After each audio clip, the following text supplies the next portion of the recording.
뉴스 정면 승부. 여러분 안녕하십니까? 94.5 YTN 뉴스 FM 강지원의 뉴스 정면 승부입니다.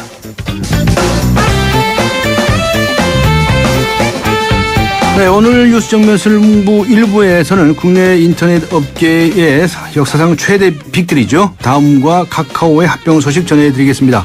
그리고 2부 정면 인터뷰에서는 시작부터 삐걱거리는 세월호 국조특위에 대한 여야의 정치권 입장 살펴보고요. 3부에서는 오늘 아침 발생한 고양 시외버스터미널 화재 사건의 원인과 대책 알아보겠습니다. 그리고 4부 세상을 바꾸는 정면 승부에서는 시민단체 사교육 걱정 세상과 함께 우리나라 사교육의 실태와 문제점 진단해 보겠습니다. 6.4 지방선거 선거운동이 한창입니다. 예전처럼 떠들썩하지는 않지만 거리에서 만날 수 있는 선거 벽보나 플랜카드를 보면 선거 기분을 느낄 수 있죠. 그런데 선거 분위기가 네거티브 공방에서 더 크게 느껴집니다. 어쩐지 반드시 알려져야 할 공약보다는 흑색 선전이 더 판을 치는 모양새인데요. 여러분의 의견을 기다립니다. 지방선거 후보들의 네거티브 공방 어떻게 생각하십니까? 후보 간의 흑색 선전에 대한 여러분들의 의견 보내주시기 바랍니다. 짧은 문자 50원, 긴 문자 100원의 유료 문자입니다. 우물정 0945번으로 보내주시면 됩니다. 그리고 YTN 라디오 애플리케이션 예스로 듣고 계신 분들도 계실 텐데요. 예스 게시판을 활용해 주시면 감사하겠습니다. 추첨을 통해서 정통시사주간지 주간경향 구독권을 준비해 보내드리도록 하겠습니다. 5월 26일 월요일 94.5 YTN 뉴스 FM 강존의 뉴스 정면 승부 들어갑니다.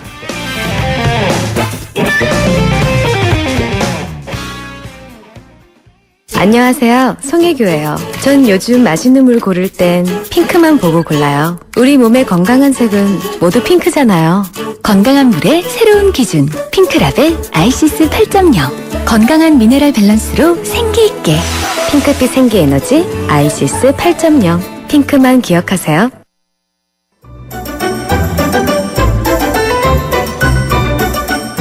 친절한 숙현 씨의 까칠한 뉴스.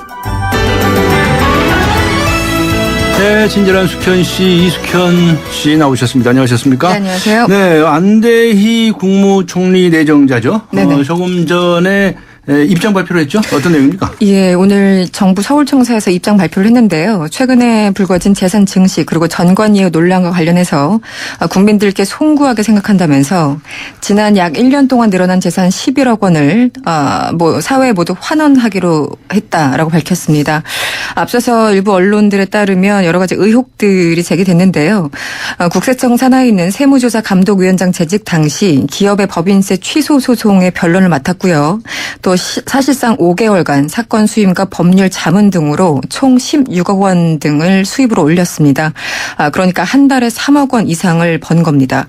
과거 전관예우로 낭만 사례들이 있는데요. 당시에는 한 달에 약 1억 원 정도였습니다. 야당이 가만히 있을 리 없습니다. 김한길 공동대표는요. 하루 1,000만 원씩 번 분이라는 것이 국민 정서에 맞지 않은 일이라면서 안 후보자 지명은 재고돼야 된다고 비판하고 나섰습니다. 네. 오늘 오전에 고양시외버스터미널 종합터미널 지하 1층의 공사 현장에서 불이 났죠? 사상자가 많이 발생했네요. 그렇습니다. 오늘 오전 9시경이었습니다. 경기도 고양 시내에 있는 대형 쇼핑몰을 갖춘 종합터미널에서요. 불이 났습니다. 오후 1시 현재 최소 6명이 숨진 것으로 알려졌고요. 부상자도 40여 명 가까이 되는 것으로 전해졌습니다. 네. 일단 병원으로 후송된 부상자 가운데 중태자가 있어서 사망자가 더 늘어날 가능성도 있어 보입니다. 사망자들은 주로 화장실이나 계단에서 발견됐다고 하는데요. 쇼핑몰 직원을 비롯해서 환경미화 직원 그리고 물품 배송 기사 등이 함께 포함되어 있었습니다.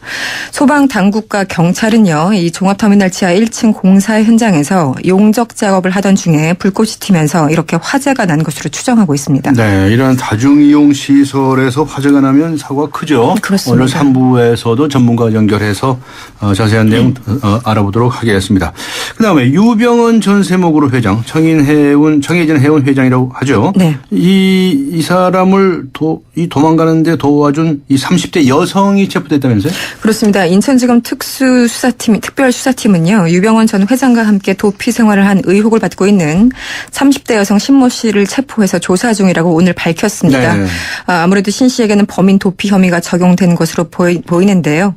앞서서 검찰은 유 씨 도피에 필요한 물품을 전해주거나 차명 휴대전화를 마련해준 혐의로 구원파 신도 4명을 체포한 바가 있습니다.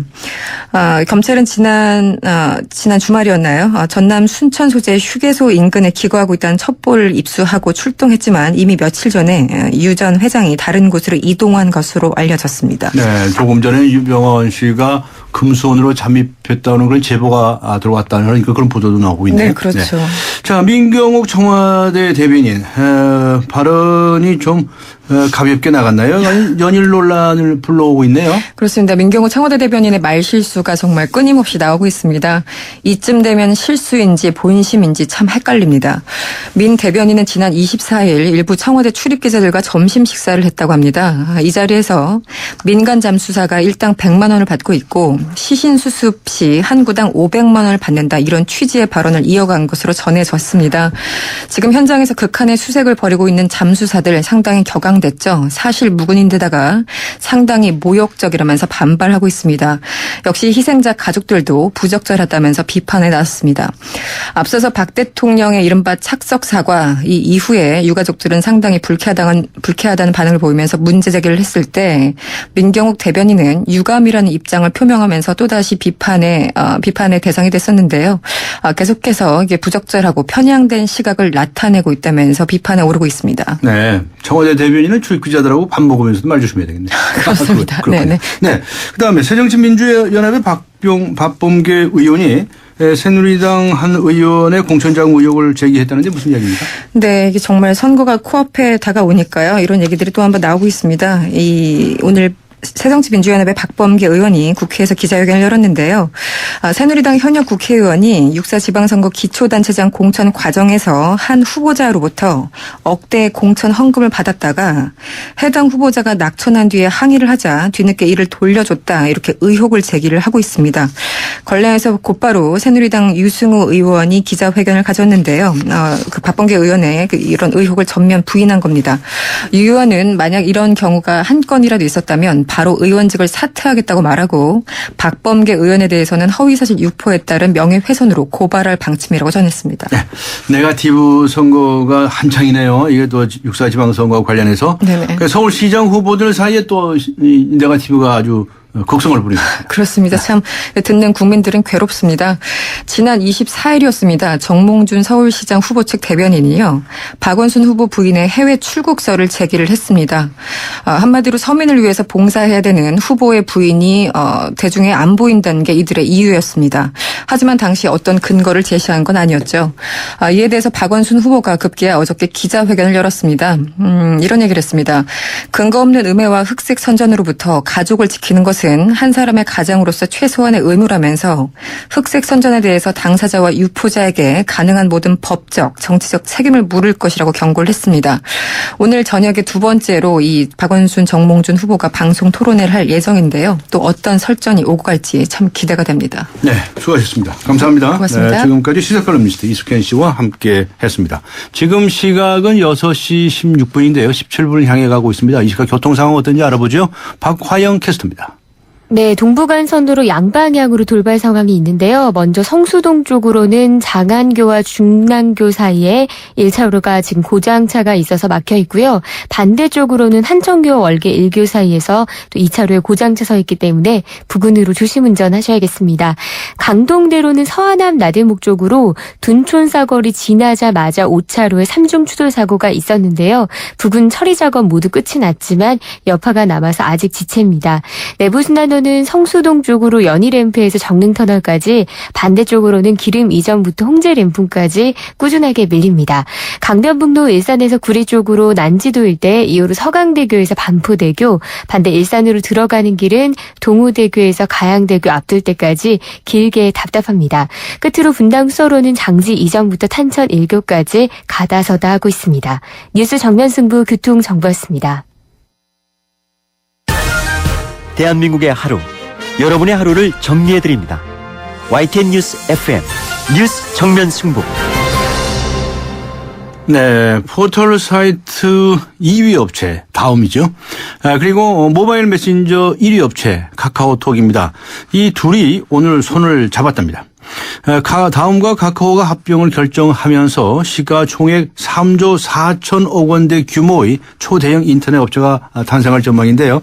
IT 업계에 공룡이 태어난다면서 그 추이에 많은 관심이 쏠리고 있습니다.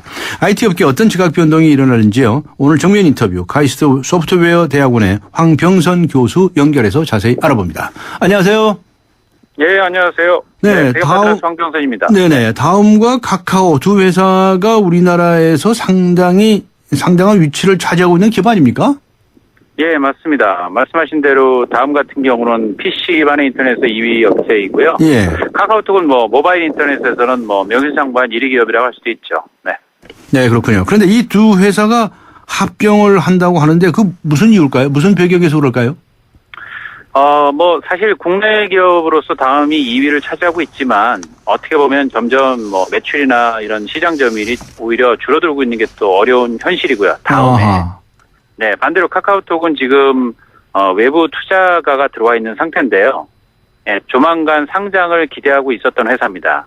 그 얘기는 상장을 해서 주주한테 이제 또 환원을 해야 되는데 이게 또 여러 가지 어려운 점이 있거든요. 그 얘기는 단기적으로는 카카오 입장에선 우회 상장이라는 방법으로 상장을 하는 거죠. 다음과 합병을 통해서. 네. 그로 인해서 실질적으로 시장에서 주식들이 교환될 수 있는 이런 이익이 생깁니다. 네. 두 회사의 이익이 맞물려졌기 때문에 이렇게 합병이 진행된 것 같습니다. 네. 그러면 이런 합병의 과정은 어떻게 진행이 됩니까? 네. 지금 현재 알려진 바대로라면은 다음이 이제 신주를 발행을 하고요. 네. 그 신주를 카카오톡이 자신들의 주식과 이제 교환을 하게 됩니다. 그러면서 자연스럽게 두 회사가 한 회사로 합병되는 모양새를 갈 것 같습니다. 네. 현재 발표된 대로라면은 이제 다음과 그 카카오톡의 비율이 1대 1.5니까요. 네. 카카오톡의 회사의 비율이 좀 더 높은 거죠. 아, 그렇군요. 그렇게 이해하시면 될 것 같습니다. 네. 시가총액이 3조 4천억 원대 규모라고 이렇게 알려져 있는데요. 이 두 회사가 합병을 하면 네. 무슨 좋은 일 있나요? 시너지 효과가 있다면 어떤 걸까요? 네, 일단 그 양사가 갖고 있는 어떤 핵심 경쟁력이 다르다는 게 양사 입장에서는 각자 좋을 수 있습니다. 아하. 예를 든다면 어쨌든 다음 같은 경우는 여러 메일 서비스도 있고 그다음에 뉴스나 그다음에 또한 카페 서비스도 활성화 잘 돼 있고요. 예. 그리고 특히 모바일 쪽에서는 다음은 이제 지도에 대한 투자를 많이 했습니다. 지도. 다음 지도가 그래도 모바일 지도 서비스 중에서는 1, 2위를 늘 잘 다투고 있으니까요. 네. 일찌감치 투자도 잘 했고요. 반대로 카카오톡은 아시다시피 메신저로서 국내 시장 점유율 1위고 또한 게임 시장에서 모바일 게임 시장에서는 상당한 리더십을 갖고 있죠. 그렇다는 얘기는 양사의 각자의 강점은 다르니까 네. 이 다른 강점을 가지고 어떤 새로운 시장 기회를 만들 가능성은 있습니다. 물론 어려움도 많지만요. 네. 그런데 다른 한편에서는 말이죠. 두 회사가 앞에 얼핏 말씀하신 점이 있습니다만은 이 성장의 한계에 와 있는 면이 좀 있는데 네. 그런 상태에서 손을 잡는다고 해서 무슨 큰 시너지 효과가 있겠느냐라고 네. 보시는 분들도 있습니다. 어떻게 보십니까?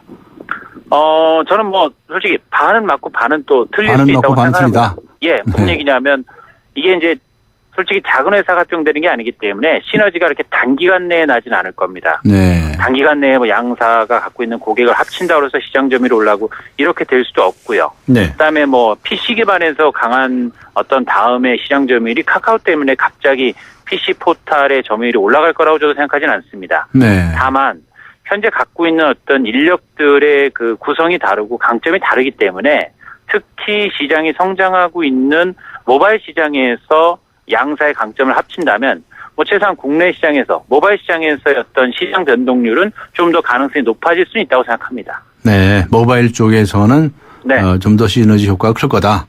네, 저는 그렇게 생각합니다. 그렇게 보시는군요. 말씀하신 대로 다음은 PC에서 카카오는 이제 모바일에서 강한 인터넷 기업인데 네. 그렇게 되면 이 회사가 합병을 해서 네.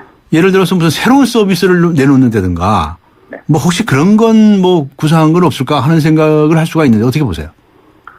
뭐 이런 거는 가능할 겁니다. 향후에 모바일 서비스에서 뭐 플랫폼 성격으로 다양한 앱들이 나오게 하기 위한 중요한 어떤 요소 중에 하나가 지도입니다. 네. 저는 그렇게 생각하는데요. 네. 그래서 애플도 지도를 직접 개발하고 있고 구글도 그 지도 기반으로 다양한 앱들이 나오고 있죠. 네. 그 관점에서 제가 보기엔 카카오 입장에서 다음한테 아마 가장 아쉬웠던 거는 지도였을 겁니다. 그 지도 기반으로 카카오의 다양한 서비스를 쉽게 연동할 수 있다면 훨씬 더 새로운 가치 있는 모바일 서비스를 만들 수 있으니까요. 네. 이런 것들은 아마도 제 예상은 그래서 다음에 지도 기반의 어떤 서비스를 기반으로 다양한 카카오톡 서비스를 발전할 수 있지 않을까라고 생각합니다. 네, 그 황 교수님 생각이세요? 네, 저의 생각입니다. 아, 예. 아니면 무슨 양쪽 회사에서 그런 정보가 흘러나왔어요? 아니요, 뭐 그런 건 없습니다. 그런 건 아니고 예. 교수님 아이디어시군요. 예, 제 생각입니다. 알겠습니다. 자, 이제 이 포털업계 1위는 네이버 아닙니까?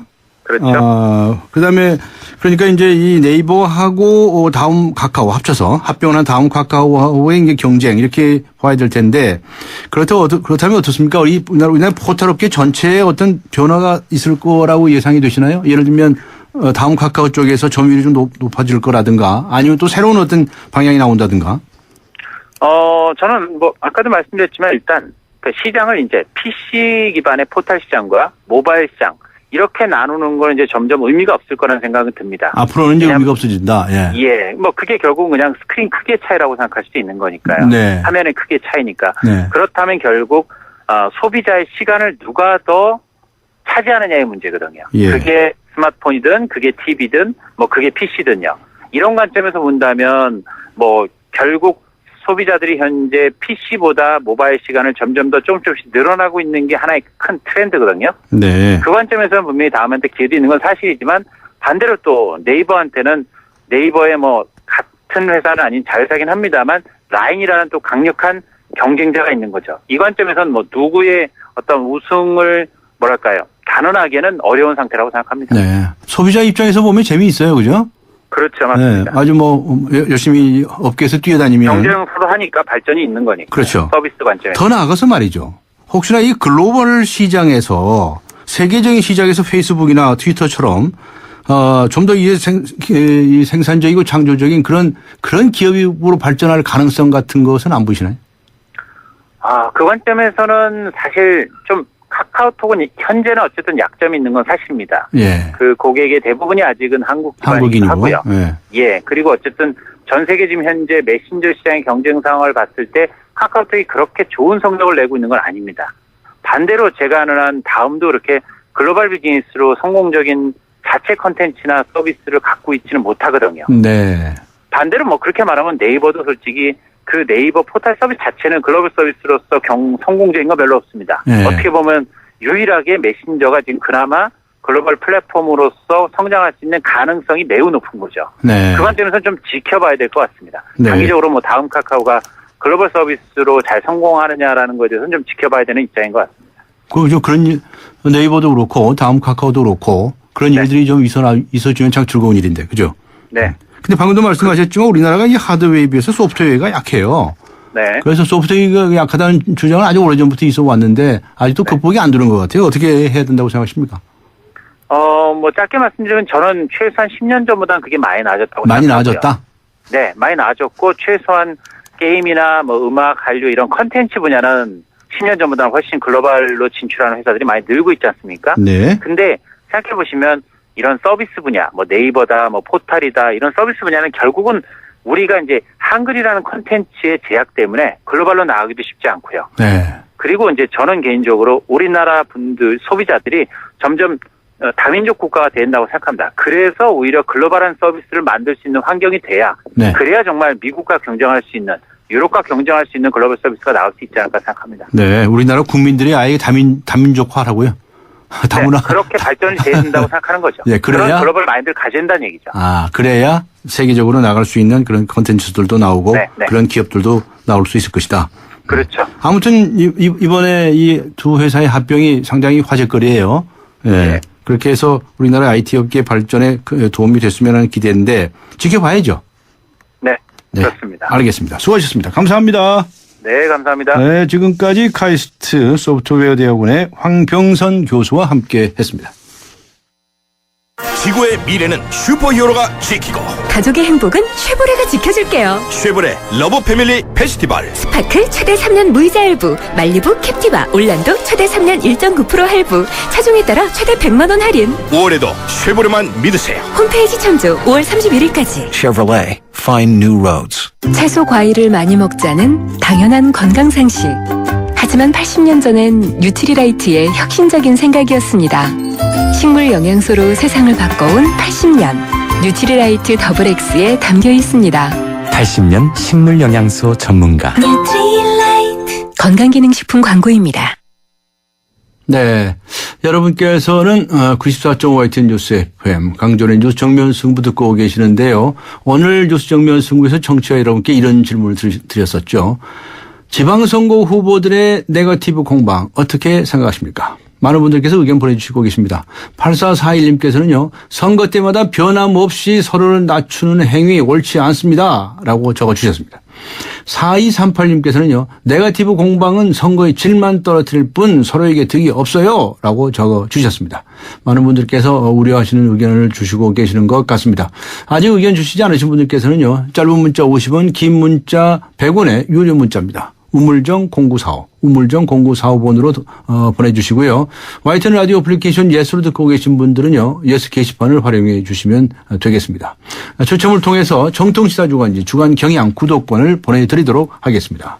강전의 뉴스 정면 승부 2부에서 뵙겠습니다. 2014 YTN 연중기획 함께하는 미래 창조 대한민국 다일 공동체 대표를 맡고 있는 최일도 목사입니다. 대한민국의 미래는 나눔에 달려 있습니다. 밥 냄새가 너무도 그리운 시대인 것 같습니다. 한 상에 둘러앉아 밥을 나누면서 정을 나누고 사랑을 나누던 이 나눔의 문화가 점점 핵가족화를 맞이하면서 너무 혼자 밥상을 대하는 세대들이 많아졌는데요. 밥부터 나누면 됩니다. 대한민국의 밝은 미래는 나눔에 달려 있습니다. 지금부터 여기부터 작은 것부터 할 수 있는 것부터 나부터 나누자고요. 2014 YTN 연중기획 함께하는 미래 창조 대한민국 YTN 라디오가 함께합니다.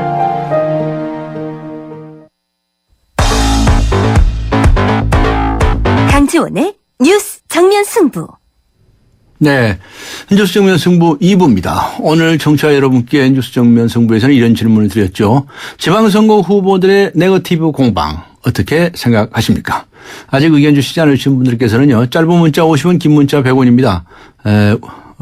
휴대전화 우물정 0945. 우물정 0945번으로 보내주시고요. YTN 라디오 어플리케이션 예스로 듣고 계신 분들은 예스 게시판에 글을 남겨주셔도 됩니다. 강조의 뉴스 정면 승부 2부 들어갑니다. 안녕하세요. 초보 운전자 수지입니다. 도로는 무섭고 차는 왜 이리 많은지 엄마야. 그래서 저는 살아있는 친구를 만났어요. 반응형 블랙박스 유라이브. 와, 정말 살아있네. 유라이브. 살아있는 블랙박스 유라이브. 이번 역은 9호선 마곡나루역입니다. 더 큰 성공으로 가실 분은 일성 트루엘 플래닛으로 가십시오. 9호선 마곡나루역 개통 예정. 오피스텔 이제는 마곡으로 환승하라. 마곡지구 골든블럭의 중심 마곡나루역 일성 트루엘 플래닛. 문의 1899-7186 일성건설 모델하우스 오픈 중. 네, 여야 정치권은 세월호 침몰 사고 진상규명을 위한 국정조사 특별위원회 활동을 시작했습니다. 국정조사 특별위원회, 줄여서 국조특위라고 부르는데요. 어제와 오늘 세월호 국조특위 계획서 채택을 위해서 여야 의원들이 만났는데요. 그런데 증인 채택 문제로 출발부터 난항을 겪고 있다고 합니다. 오늘은 국조특위 앞으로 어떻게 진행될는지 여야 간의 의견은 어떻게 좁혀나갈지 알아보도록 하겠습니다. 먼저 새누리당의 국조특위 관사이시지요. 조원진 후보 의원 연결합니다. 안녕하세요. 네, 안녕하십니까, 변호사님. 요새 선거 때가 돼가지고 후보라고 들을 뻔했어요. 예. 조원진 후보님께서 지금 이 국조특위 간사를 맡고 계시는데 어제 오늘 신부 협상 하셨죠? 두 차례 했죠. 예. 예. 잘 돼갑니까? 잘 안 되네요. 예. 네. 어떤 점에서 좀 차이가 있습니까?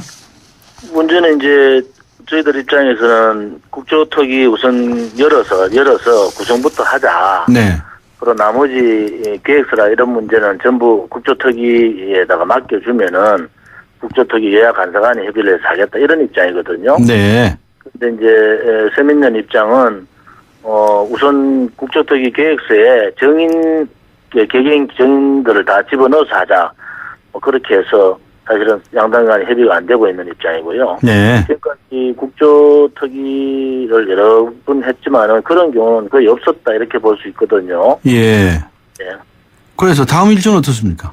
내일도 만나기로 하셨나요? 오늘 아마 조금 전에 양당 간사 간에 만났는데도 협의를 이루질 못했어요, 합의를. 예. 그래서 우리가 내일까지 이제 국조특위 전체 회의하고 본인이 넘기겠다 했으니까 내일도 다시 만나서 협의를 계속 하겠습니다, 예. 국조특위 전체 회의를 하신다고요? 내일 하기로 했는데, 네. 내일 맞추기 위해서 한 시간을 한번 맞춰보려고 최대한 노력하겠습니다. 예. 내일 국조특위를 열 수 있도록 노력을 해보신다 이 말씀이시군요. 네네. 네. 그 두 가지 방안이 뭐 어떤 차이점이 있습니까? 여당 안 하고, 야당 안 하고? 하나는 여당 입장, 저 간사 입장에서는 예. 이제 정치권에 그렇게 양당의 지도부들이 이를 국조특위에 뭐 정인 채택한다든지 국조계획서 만드는 간섭하지 마라. 네. 그리고 국조특위로 넘겨주면은 이제 국조특위에서 이 문제에 대해서 철저하게 다뤄가지고 특위 자체에서 하겠다. 네. 특위에다 재량권을 달라는 얘기지 않습니까? 예. 근데 이제 뭐 서민련 입장에서는 국조특위 계획서에다가 정원 총리나 그다음에 나머지 개별 정인들을 먼저 채택을 하자. 예. 명시를 해서 하자 이런 입장이에요. 그러니까 누구를 지금 증인으로 명시를 하자고 그럽니까? 정홍원 국무총리 또. 지금 아마 그 김기춘 비서실장 뭐 그다음에 그 안보실장, 예. 국정원장, 예. 지금 인천시장 나가 있는 유정복 전 장관 뭐 예. 이래가지고 그 요구하는 사람들이 굉장히 많아요. 몇 명이나요? 그래서 지금 현재 한 뭐 세부 내용까지는 저희들 다 안 했습니다만은 장관급만 한 20명 되는 것 같아요. 예, 그러니까 저 야당 쪽에서 구체적으로 이제 명단을 제시하지 않았어요? 명단을 저희들한테 가져왔는데 예. 구체적으로 세부적인 내용들은 더 필요하다. 그런데 지금 현재로서는 이렇다 이런 얘기예요. 예. 그래서 지금 보기에는 이거는 뭐 너무 정치적이다. 네. 국조특위를 만들지 말고 양당 간이 합의돼서 하지. 예. 국조특위를 만들었으면은 그 내용 전체를 국조특위로 넘겨라. 그런 입장입니다. 네.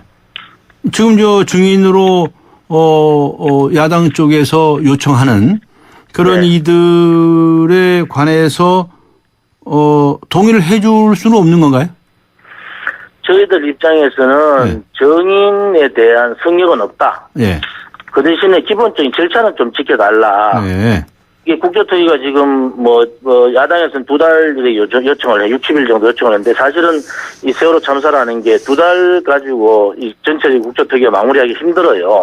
예. 그래서 전반적인 기간 조정도부터 시작해서 전체를 좀 우리 국조특위에다가 정권을 맡겨주면은 특위가 중립적인 입장에서 하겠다. 너무 지금 중요한 거는 객관적으로 중립적인 입장에서 정치 공세에서 벗어나서 정말 뭐가 잘못됐는지 그 잘못된 부분에 대해서 우리가 뭘 어떻게 고칠 건지 또 잘못을 저지른 사람에 대해서 어떻게 제재를 가할 건지 이런 부분에 대해서 전체 조사를 하는 거 아닙니까? 네.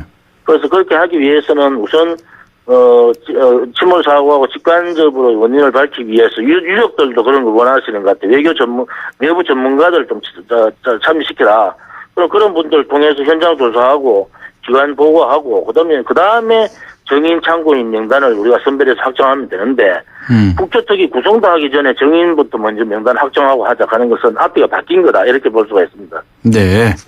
저 구체적으로 무슨 정홍원 국무총리라든가 김기춘 비서실장이라든가 안보실장이라든가 국정원 이런 이들에 관해서는 증인으로 채택할 필요 없다 이런 입장은 아니시고요? 아니 그런 입장은 아니에요. 그런 입장은 아니에요. 기본적으로 정인 채택 대상에는 성역이 없다. 그런 말씀드리고 그런데 이제 그것이 이제 지금 국정조사의 기본 원칙이고 세월호 참사를 대한 우리 자세다. 그런데 예비 단계에서부터 그 정인부터 채택하자 하는 것은 순서가 바뀌었다. 그러니까 기본적으로 충실한 조사 서류 제출하고 현장 검증하고 기관 보고받고 어떤 정인들이 필요한가를 우리가 보고 하는 것이 맞지, 그죠? 그렇지 않고 지금 있는 상황을 가지고 누구 정인으로 다 채택하자 이러면은 정쟁으로 갈 수밖에 없다. 그리고 야당이 요구하고 있는 60일간은 예. 이게 지금 지방선거 끝나고 다음 보궐선거 끝날 때까지 하자는 거 아닙니까? 저희들은 60일 기간 가지고 너무 작다. 더 길게 하자? 더 기간을 늘려서 하자 이런 입장입니다. 예. 여당에서는 더 길게 하자고 하고 야당에서는 60일 하자 이렇게 하고 그렇게 돼 있네요. 제일 중요한 거는 당이나 그 원내대표부의 정치적인 입김에서 국조특위는 벗어나자는 입장이 저희 입장이에요. 네.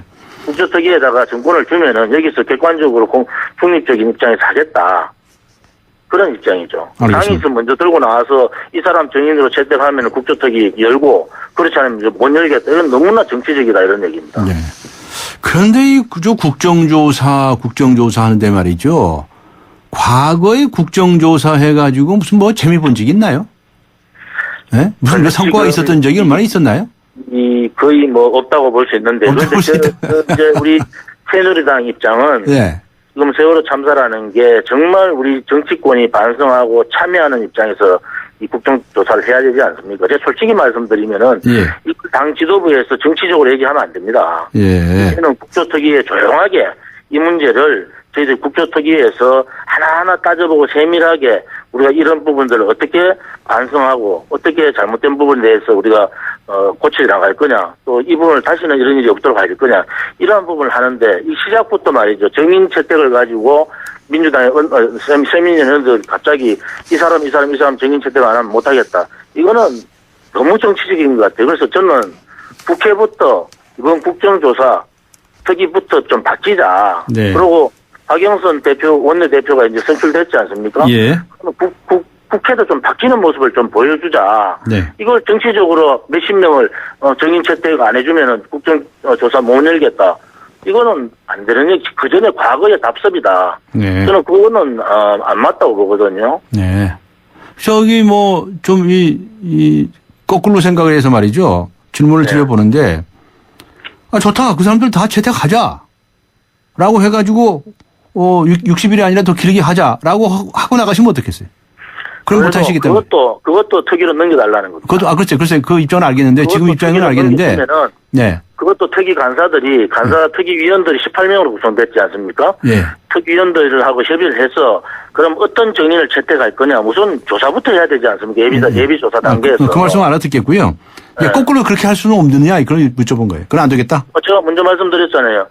정인 채택에는 성역이 없다. 네. 그 대신에 지금 이걸 정치적으로 이용하고자 하는 모습이 너무 많이 보이기 때문에 여기는 맞지 않다 이렇게 보고 있어요. 네. 그래서 조용하게 하기 위해서는 국정조사 특위에다가 여야 대표부들 그냥 넘겨라. 네. 그러면 국정조사 특위에서 위원장하고 간사하고 위원들이 협의를 해서 정인 채택도 하고 참고인 채택도 하겠다 이런 입장입니다. 네. 그래서 그 말씀 알아듣겠고요. 그래도 오늘 또 만나신다고요?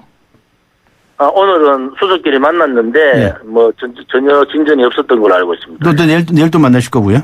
예, 내일 만날 거예요. 알겠습니다. 그 얘기는 그렇고요. 한 가지만 정치권 현안 좀 여쭤보겠는데 오늘 안대희 국무총리 그 내정자가 기자회견을 했어요. 얘기 들으셨죠? 예. 수입 11억 원을 다 사회에 내놓겠다고 발표를 하고 있는데요. 국무총리 내정자에 대해서 야당에서는 반대하는 것 같아요. 어떻게 보셨습니까? 지금 청문회 과정이 남아 있으니까 그 수입에 대한 여러 가지 부분들도 여야 간에 같이 따져보고 또 그런 부분에 대해서 흔쾌하게 또 이렇게 반납하는 전납을 주는 거는 그건 괜찮다 이래 보고요. 국무총리가 앞으로 이제 국가 개조를 주도적으로 가야 될 입장이기 때문에 도덕성에 있어서나 여러 가지 면에 있어서 철저한 검증은 필요하다 이렇게 생각하고 있습니다. 알겠습니다. 청문회가 조용할 것 같지 않은데요? 어느 국무총리 후보보다도 저희들 봐서는 강직하고 깨끗한 후보다. 이렇게 보고 있습니다. 그래서 이제 무난하게 통과될 수 있을 거라고 보시는 거로군요. 한 번 또 청문회도 한번 겪었던 후보 아닙니까? 네. 알겠습니다. 오늘 말씀 여기까지 듣도록 하겠습니다. 수고하셨습니다. 네, 감사합니다. 지금까지 새누리당의 조원진 의원과 함께했습니다.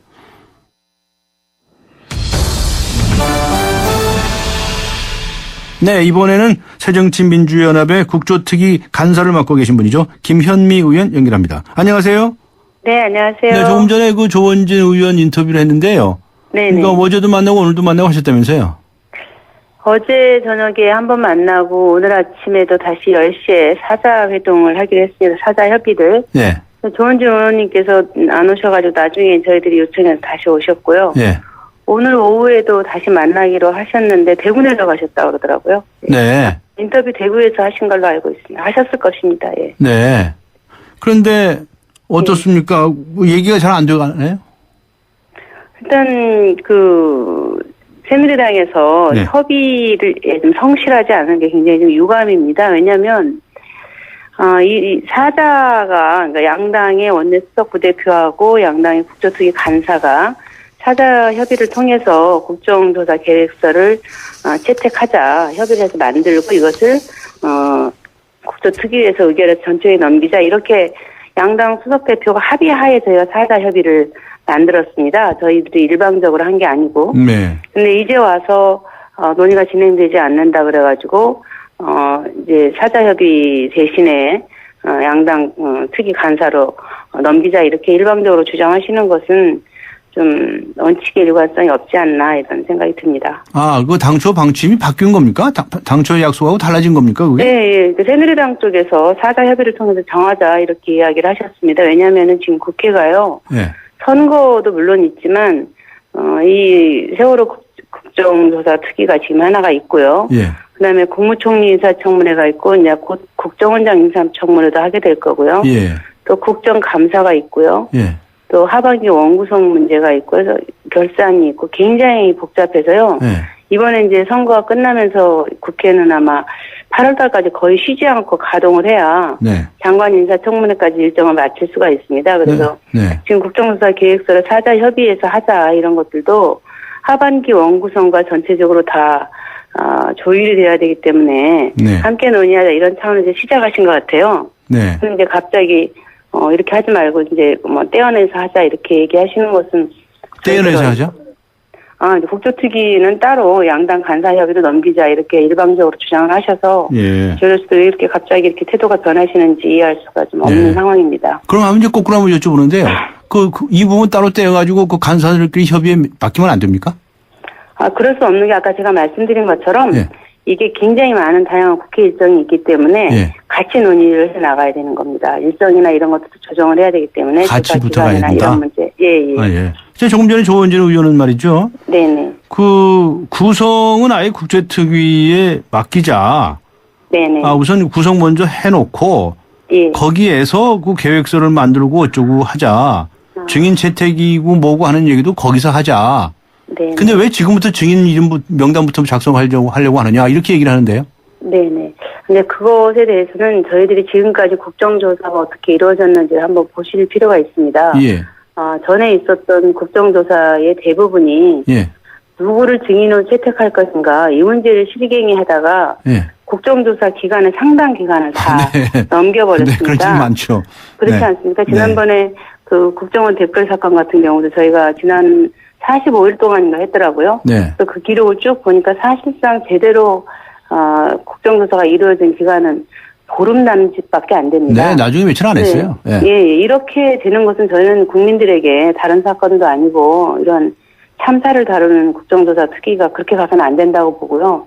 아예 차제에 계획서를 제대로 마련을 해서 네. 국정조사가 충실하게 이루어지도록 하자 이런 거고요. 또 하나는 지금 위원장을 맡으신 분이 전에 다른 국회 특위위원장을 맡으신 적이 있습니다. 그때 위원회 개회 하루 하고 거의 1년 동안 회의를 한 번도 소집하지 않고서 자동 산회된 위원회가 없어진 그런 전례가 있습니다. 그래서 저희는 지금 새누리당이 이렇게 말씀하시는 것이 6월 이제 지방선거가 이제 코앞에 닥치지 않았습니까? 예.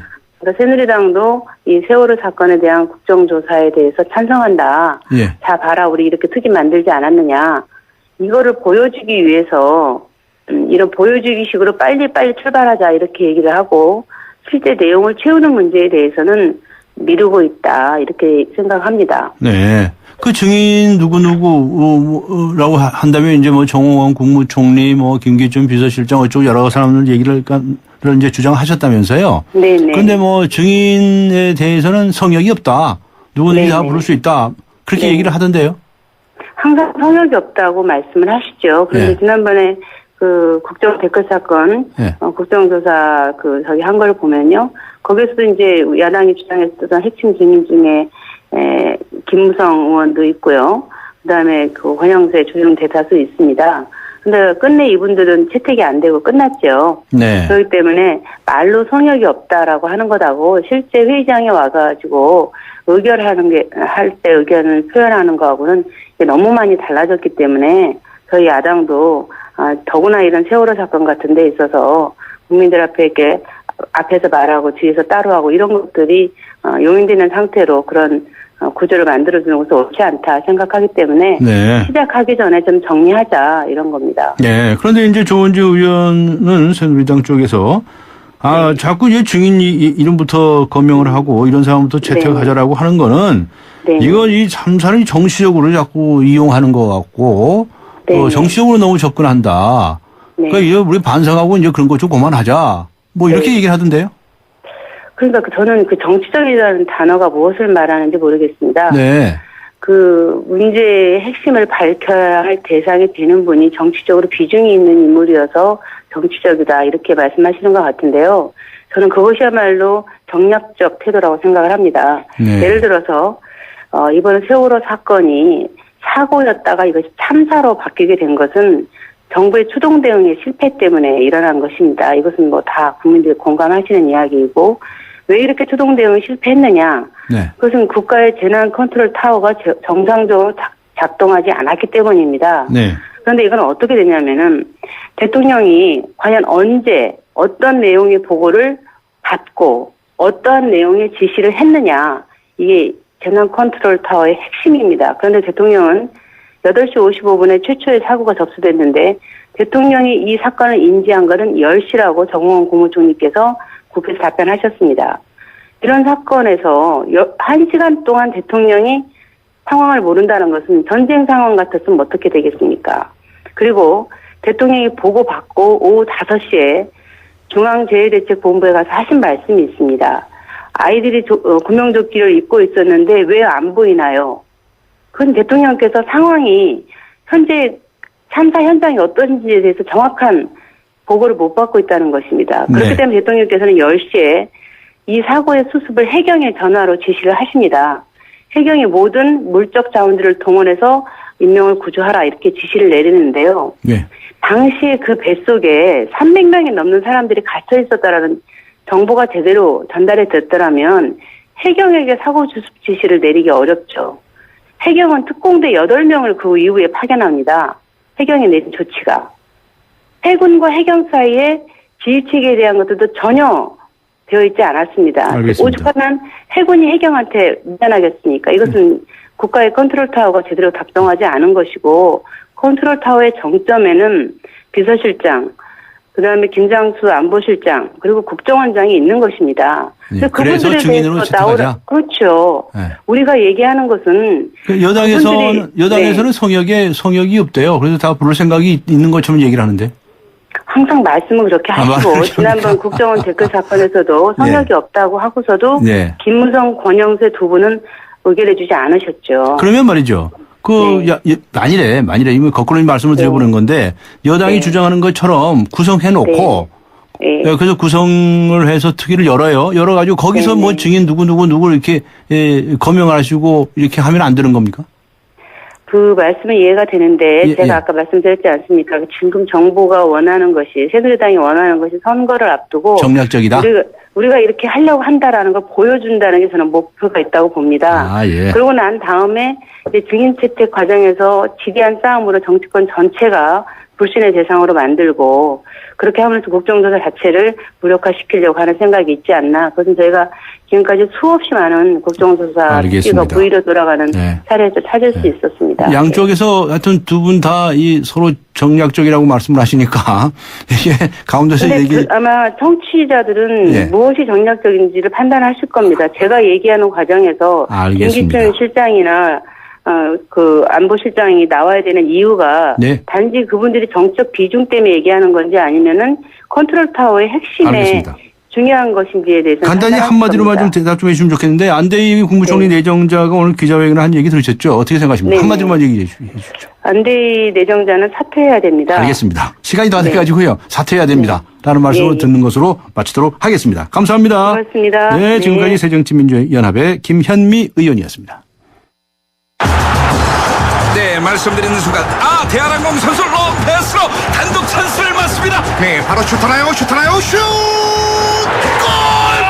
골이에요! 브라질까지 환상적인 슛이네요. 대한항공 상파울로 주 5회 운항. Excellence in flight. Korean Air.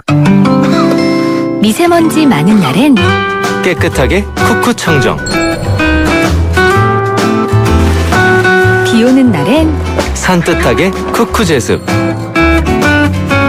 공기청정기와 제습기가 만나 1년 내내 쿠쿠 하이브리드 365. 갈수록 심해지는 미세먼지, 황사, 알러지, 진드기. 우리에겐 더 건강한 세탁기가 필요해졌습니다. 트롯만의 건강 세탁 시스템으로 더 깨끗하게, 더 꼼꼼하게, 더 건강하게. 그래서 우리는 트롬을 입습니다. LG 트롬. 네, 지방선거 후보들의 네거티브 공방 어떻게 생각하십니까? 오늘 뉴스 정면 승부가 여러분께 드린 질문이죠.